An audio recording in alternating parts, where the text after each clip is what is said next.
of things going on right now. This one is definitely in the weeds, but it was something that is important to me and to the thousands of women who are wearing or have worn the uniform of our country in the armed forces. I'm Amy McGrath, 20-year Marine Corps combat veteran, Annapolis graduate, and just somebody who loves our country.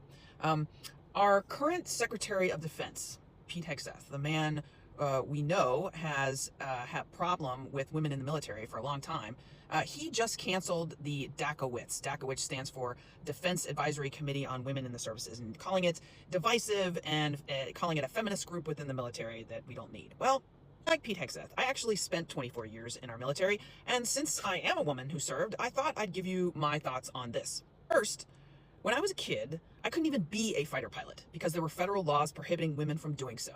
In middle school, I wrote every member of the House and Senate Armed Services Committees letters as a middle schooler, asking them to change the law because I knew what I wanted and I knew I could do it.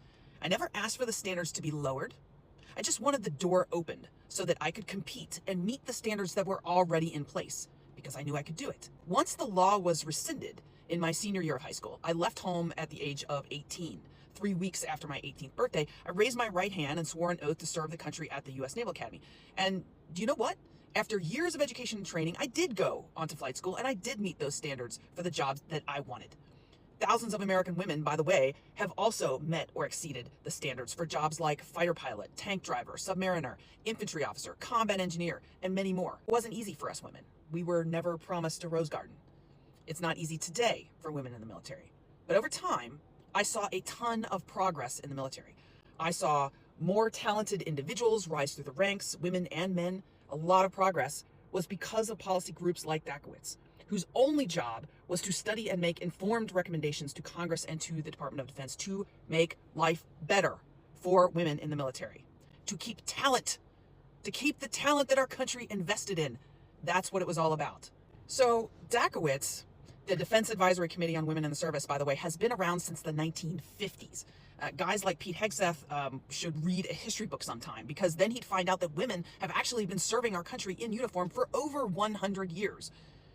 Over the years, DACA-WITS recommended things like rescinding the ban on women in the high ranks. Yes, folks, back in the 1950s and 60s and 70s, there was a cap on how many women could be promoted into the higher ranks. So, like, no women generals back then. Yeah, that would make Pete Hegseth happy, wouldn't it? He'd love to go back to that.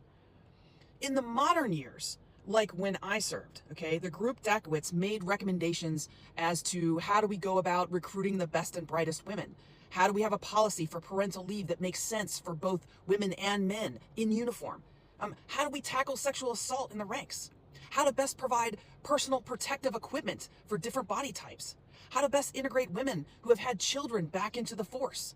How to fund and support daycare centers on bases so that, men and women in uniform don't have to worry about how their kids are going to be taken care of when they're at work.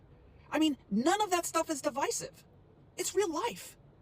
And if you care about the women and men who serve in our armed forces, you would not be axing this group. Some of their recommendations particularly affected my career because I was married to another pilot, and Eric and I had 3 kids while we were both serving on active duty. That's the kind of stuff DACA-WITS was looking into, how to make life better. None of the issues that DACA-WITS covered were divisive or had negative impacts on readiness. In fact, it was quite the opposite. The men in this administration in charge of our military right now don't actually care about readiness.